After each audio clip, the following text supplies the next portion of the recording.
And it is the fear of losing assets coupled with the struggle to keep up with the perpetual debt and inflation inherent in the system, compounded by the inescapable scarcity within the money supply itself, created by the interest that can never be repaid, that keeps the wage slave in line, running on the hamster wheel with millions of others, in effect powering an empire that truly benefits only the elite at the top of the pyramid.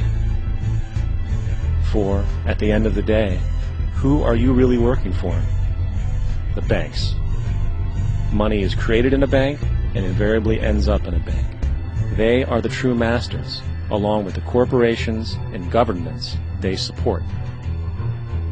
Physical slavery requires people to be housed and fed.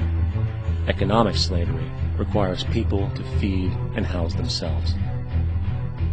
It is one of the most ingenious scams for social manipulation ever created, and at its core, it is an invisible war against the population. Debt is the weapon used to conquer and enslave societies, and interest is its prime ammunition. And as the majority walks around oblivious to this reality, the banks, in collusion with governments and corporations, continue to perfect and expand their tactics of economic warfare, spawning new bases, such as the World Bank and International Monetary Fund, while also inventing a new type of soldier, the birth of the economic hitman.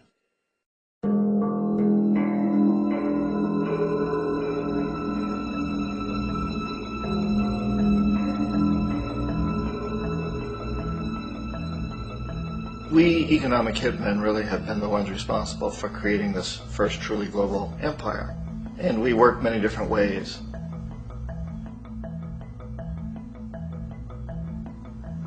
But perhaps the most common is that we will identify a country that has resources our corporations covet, like oil, and then arrange a huge loan to that country from the World Bank or one of its sister organizations.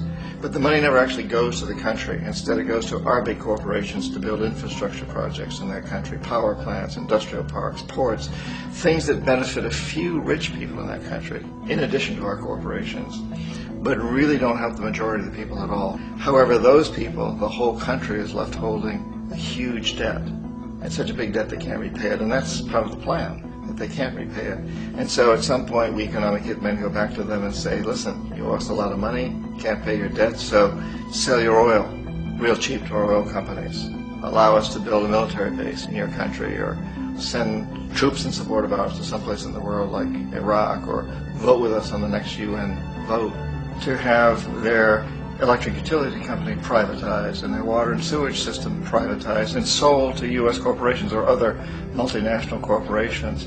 So there was that whole mushrooming thing, and it's so typical of the way the IMF and the World Bank work, that you put a country in debt, it's such a big debt it can't pay it, and then you offer to refinance that debt and pay even more interest.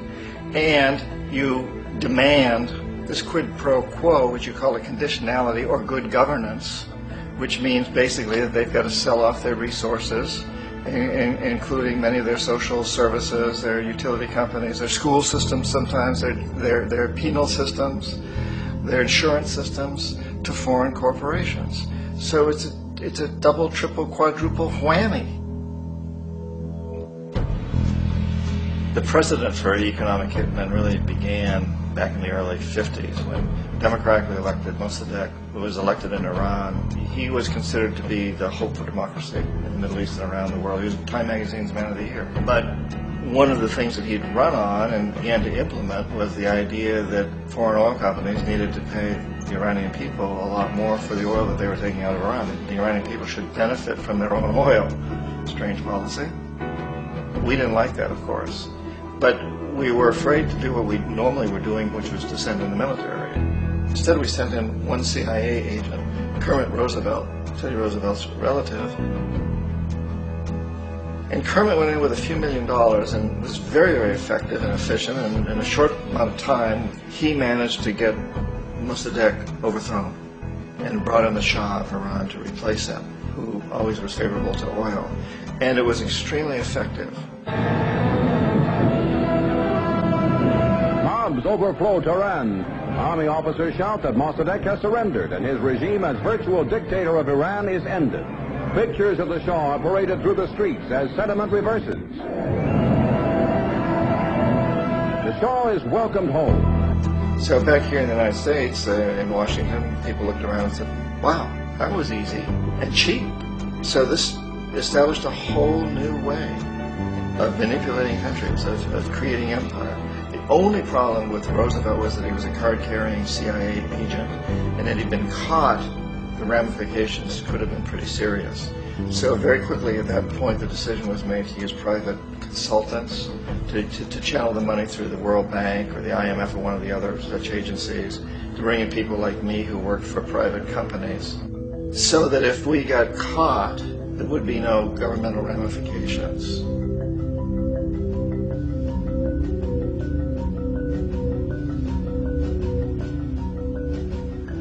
When Arbenz became president of Guatemala, the country was very much under the thumbs of United Fruit Company, the big international corporations. And Arbenz ran on this ticket that says, you know, we want to get the land back to the people. And once he took power, he was implementing policies that would do exactly that, give the land rights back to the people. United Fruit didn't like that very much. And so they hired a public relations firm, launched a huge campaign in the United States to convince the United States people, the citizens of the United States, and the press of the United States, and the Congress of the United States, that Arbenz was a Soviet puppet, and that if we allowed him to stay in power, the Soviets would have a foothold in this hemisphere. And that, at that point in time, was a huge fear on everybody's mind, the Red Terror, the Communist terror.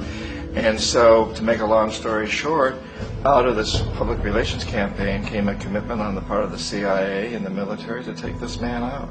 And in fact, we did. We sent in planes, we sent in soldiers, we sent in jackals, we sent everything in to take him out, and did take him out.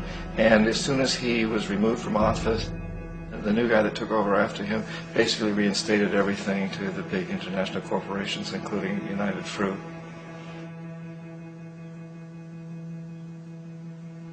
Ecuador for many, many years had been ruled by pro-U.S. dictators, often relatively brutal. Then it was decided that they were going to have a truly democratic election. Jaime Roldos ran for office. And his main goal, he said, as president would be to make sure that Ecuador's resources were used to help the people. And he won, overwhelming, by more votes than anybody had ever won anything in Ecuador. And he began to implement these policies to make sure that the profits from oil went to help the people. Well, we didn't like that in the United States. I was sent down as one of several economic hitmen to change Roldos, to corrupt him, to bring him around, to let him know, okay, you can get very rich, you and your family, if you play our game, but if you continue to try to keep these policies you've promised, you're going to go. He wouldn't listen. He was assassinated. As soon as the plane crashed, the whole area was cordoned off. The only people allowed in were the U.S. military from a nearby base and some of the Ecuadorian military. When an investigation was launched, two of the key witnesses died in car accidents before they had a chance to testify. A lot of very, very strange things that went on around the assassination of Jaime Roldos. I, like most people who've really looked at this case, had absolutely no doubt that it was an assassination. And of course, in my position as an economic hitman, I was always expecting something to happen to Jaime, whether it be a coup or assassination, I wasn't sure, but that he would be taken down because he was not being corrupted. He would not allow himself to be corrupted the way we wanted to corrupt him. Omar Torrijos, president of Panama, was, one of my favorite people. I really, really liked him. He was very charismatic. He was a guy who really wanted to help his country. And when I tried to bribe him or corrupt him, he said, look, John, he called me Juanito. He said, look, Juanito, I don't need the money. What I really need is for my country to be treated fairly. I need for the United States to repay the debts that you owe my people for all the destruction you've done here. I need to be in a position where I can help other Latin American countries win their independence and be free of this terrible presence from the north that you people are exploiting us so badly. I need to have the Panama Canal back in the hands of the Panamanian people. That's what I want. And so leave me alone. Don't try to bribe me. It was 1981, and in May, Jaime Roldos was assassinated. And Omar was very aware of this. Torrijos got his family together and he said, I'm probably next. But it's okay, because I've done what I came here to do. I've renegotiated the canal. The canal will now be in our hands. He just finished negotiating the treaty with Jimmy Carter. In June of that same year, just a couple of months later, he also went down in an airplane crash, which there's no question was executed by CIA-sponsored jackals. Tremendous amount of evidence that one of Torrijos' security guards handed him at the last moment as he was getting on the plane a tape recorder, a small tape recorder that contained a bomb.